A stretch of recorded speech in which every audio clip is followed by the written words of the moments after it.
Hello everyone, welcome back to my channel. So this is a new video regarding GATE 2023.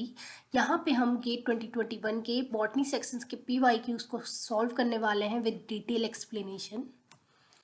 So this is the first question जो 1 marks के लिए आपको gate botany में पूछा गया था.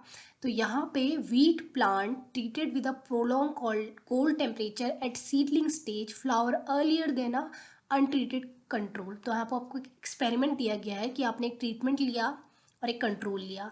ट्रीटमेंट में आपने क्या दिया, कोल्ड टेम्परेचर दिया, और कंट्रोल में आपने ऐसा कोई भी टेम्परेचर नहीं दिया.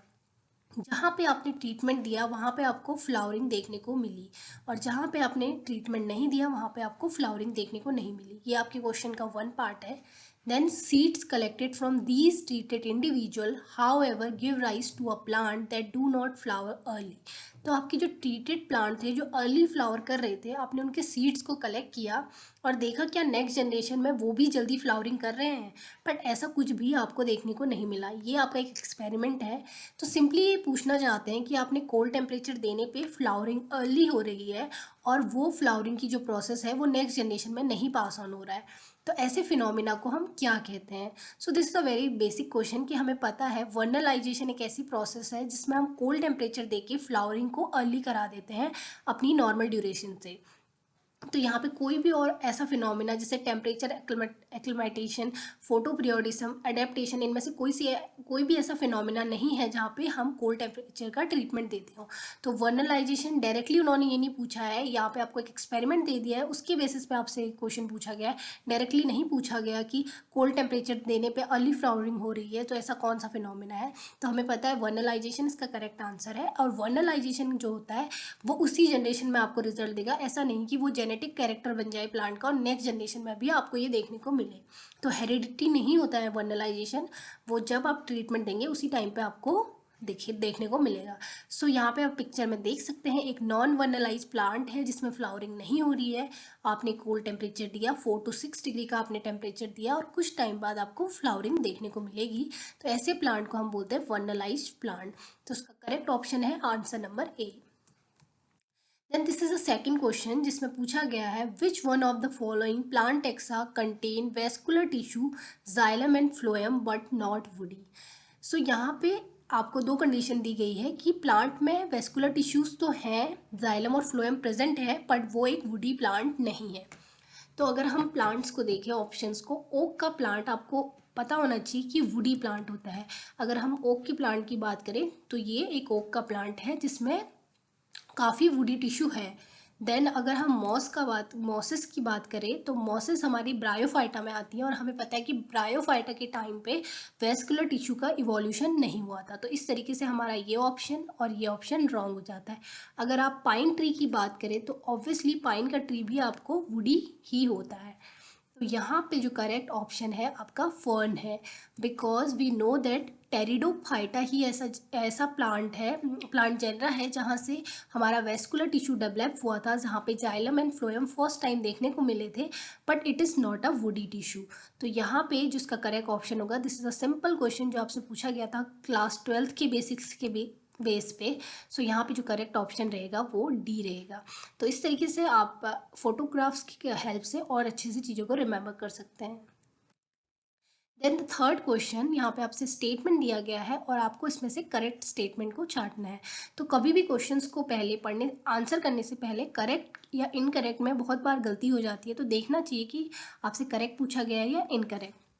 विच one of the following statement regarding spores and gamete is correct. तो यहाँ पे पहला स्टेटमेंट हम पढ़ेंगे, spore can directly undergo mitosis where gametes can not. तो यहाँ पे बोला गया है कि जो स्पोर्स हैं वो डायरेक्टली अंडरगो कर सकते हैं माइटोसिस के, जबकि गैमेट्स नहीं कर सकते. Then the second statement is gametes can directly undergo mitosis where spores can not. तो यहाँ पे दो कॉन्ट्राडिक्टरी स्टेटमेंट्स हैं, इनमें से एक ही सही होना है. Neither spore nor gametes can undergo mitosis, both spore and gametes can undergo mitosis. तो यहाँ पे जो करेक्ट ऑप्शन होगा वो होगा option number A. Because some time क्या होता है, हमारे स्पोर्ट्स को अपना नंबर्स बढ़ाना होता है तो वो डायरेक्टली माइटोसिस कर सकते हैं, बट हमारा गैमेट ऑलरेडी हैप्लॉइड कंडीशन में है तो वो फर्दर माइटोसिस करने की उसे ज़रूरत नहीं होती, बिकॉज मेल गैमेट होगा फीमेल गैमेट होगा and they both will fertilise. But in case of spore there are number of spores, तो they can go directly undergo mitosis but gamete does not need to undergo mitosis further. तो यहाँ पे जो आपका correct option है that is option number 1।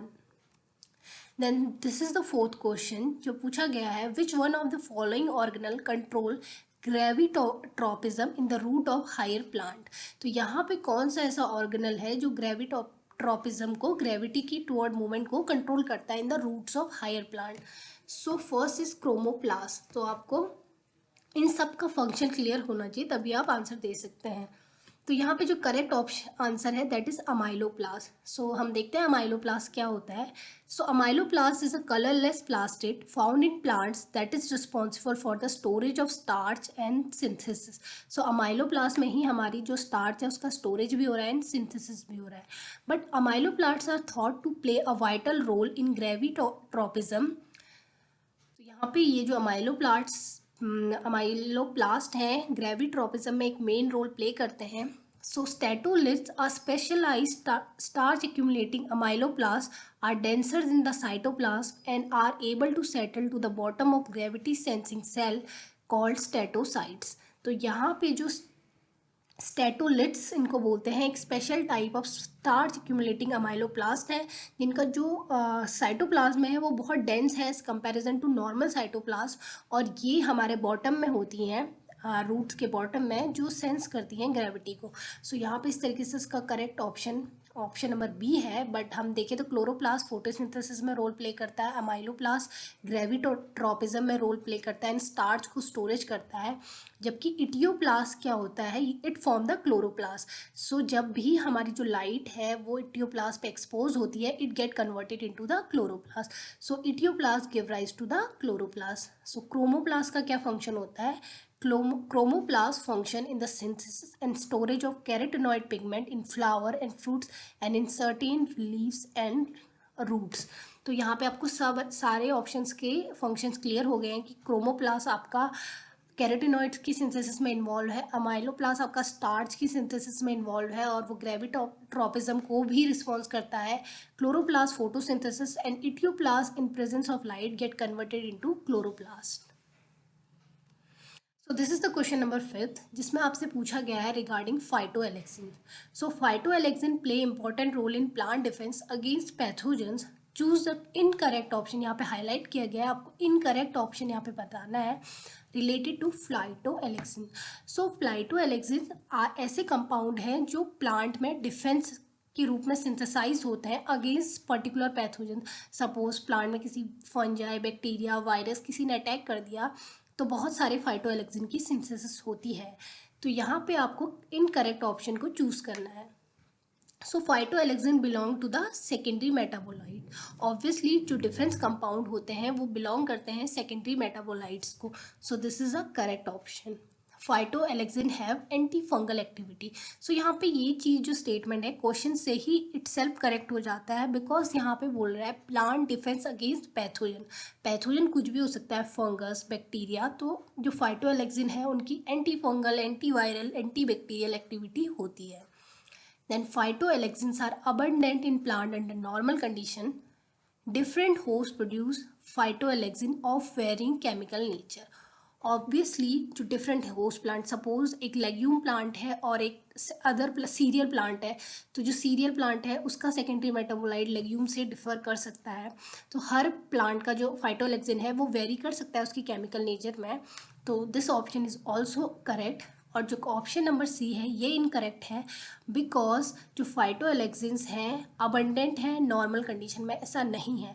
फाइटोएलेक्सिन question में ही दिया है तब फॉर्म होते हैं जब प्लांट को डिफेंस करना होता है पैथोजेंस के अगेंस्ट। सो जब कोई पैथोजन प्लांट में अटैक करेगा तभी फाइटोएलेक्सिन की सिंथेसिस होगी। नॉर्मल कंडीशन में वो बहुत बिलो अबंडेंस रहेंगे, मतलब बहुत कम अमाउंट में प्रेजेंट होंगे, अबंडेंट नहीं होंगे, बिकॉज नॉर्मल कंडीशन में उनका रिक्वायरमेंट ही नहीं है। और कोई भी मेटाबोलाइट तभी फॉर्म होता है जब उसका रिक्वायरमेंट होता है। तो यहाँ पे जो करेक्ट ऑप्शन है that is option number C. I hope this is clear. So these are the example of various phytoalexin which are synthesized in different plant. Like अगर हम लेग्यूम में पाइसम सटाइवम पी की बात करें तो पिसेटिन एक फाइटोलेक्सिन है। आपसे पूछा जा सकता है मैच द फॉलोइंग में। फेजियोलिन आपका बीन से निकलता है, it also belong to the leguminosae. Orchinol आपका ऑर्किड से निकलता है, आप स्वीट पोटैटो से देख सकते हैं यहाँ पे जो फाइटोलेक्सिन है। इसी तरीके से रिसेटिन हमारा पोटैटो से, कैप्सिडॉल हमारा कैप्सिकम से, बेंजोइक एसिड हमारा मेलस से, एंड सिफेनॉल हमारा कैमरेंथस से निकलता है। So these are the example. आप लर्न कर सकते हैं कि कौन से प्लांट में कौन सा फाइटोएलेक्सिन सिंथेसाइज होता है। Then this is a experimental question जिसमें पूछा गया है the figure shows the germination percentage of imbibe seed treatment with the given sequence. तो आपने सीड का जर्मिनेशन को रिकॉर्ड किया है इस एक्सपेरिमेंट में। तो आपने जो सीड है पहले उसे रेड लाइट दी है and then far red light. So firstly आपका ये सीड था, आपने उसे रेड लाइट दी, तो आपका जो जर्मिनेशन है यहाँ पे बढ़ के 80% के अराउंड हो गया। देन आपने फार रेड लाइट दी तो आपका क्या होगा, जर्मिनेशन डिक्रीज हो गया।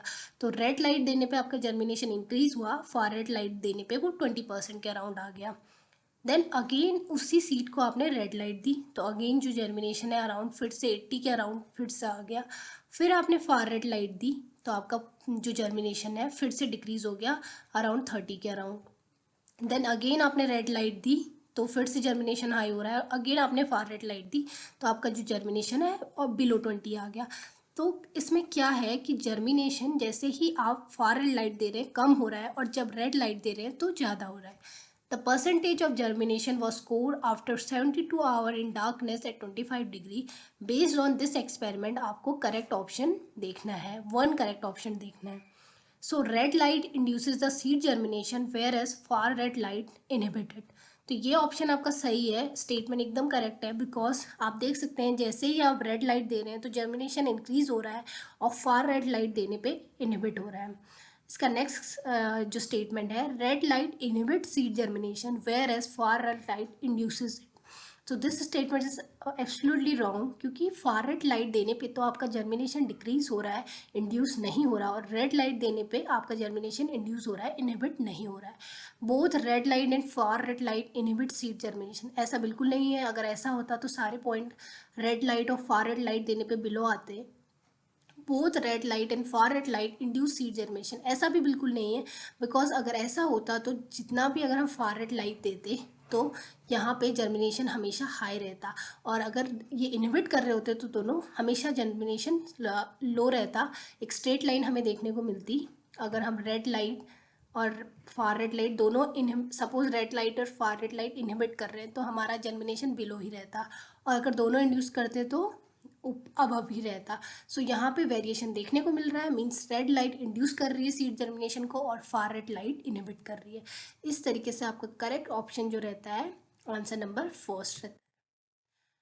यहाँ पे जो 7th क्वेश्चन है it is also for 1 marks. यहाँ पे आपसे पूछा गया है the structure of 4 plant hormone are shown, identify the correct hormone that is responsible for bending of coleoptile of canary grass responsible response to unidirectional white light. So आपको structure identify करना है कि कौन से hormone का है। Directly आपसे नहीं पूछा गया कि ये कौन सा हार्मोन है, आपको उसकी प्रॉपर्टी दी गई है और उसके बेसिस पे आपको पहले आइडेंटिफाई करना है ये कौन सा हार्मोन है, देन आपको स्ट्रक्चर को आइडेंटिफाई करना है।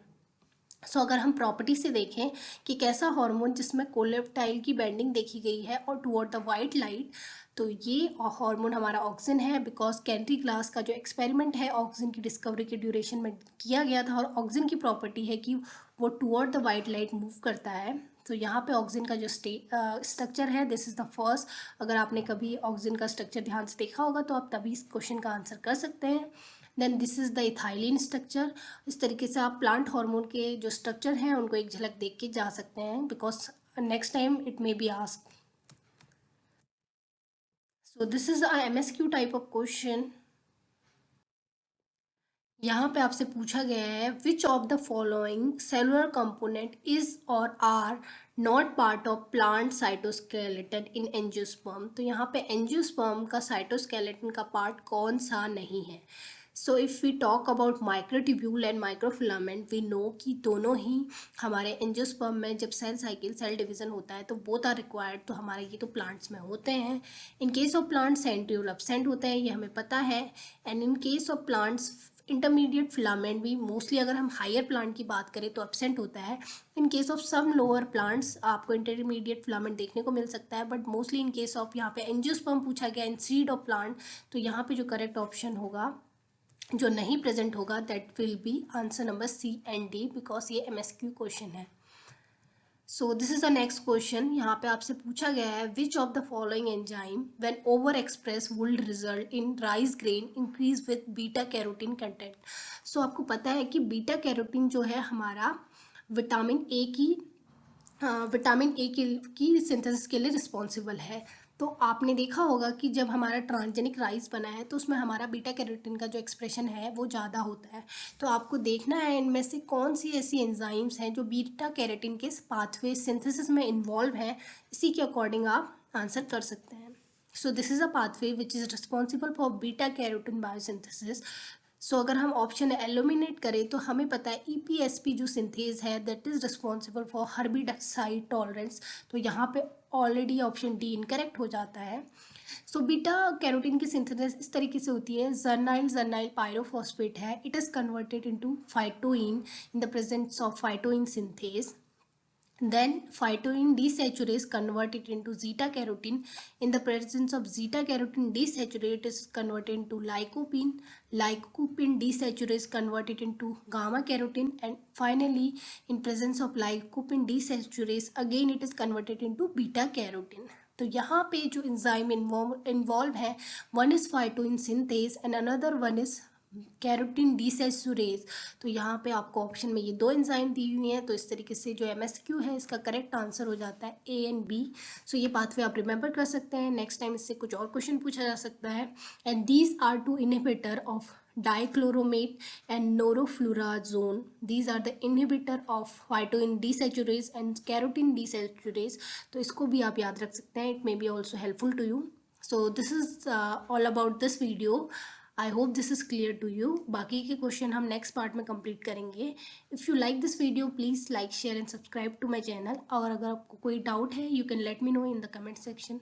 Thank you for watching this video. और आप इसके PDF नोट्स मेरे टेलीग्राम ग्रुप से डाउनलोड कर सकते हैं, लिंक डिस्क्रिप्शन बॉक्स में अवेलेबल है।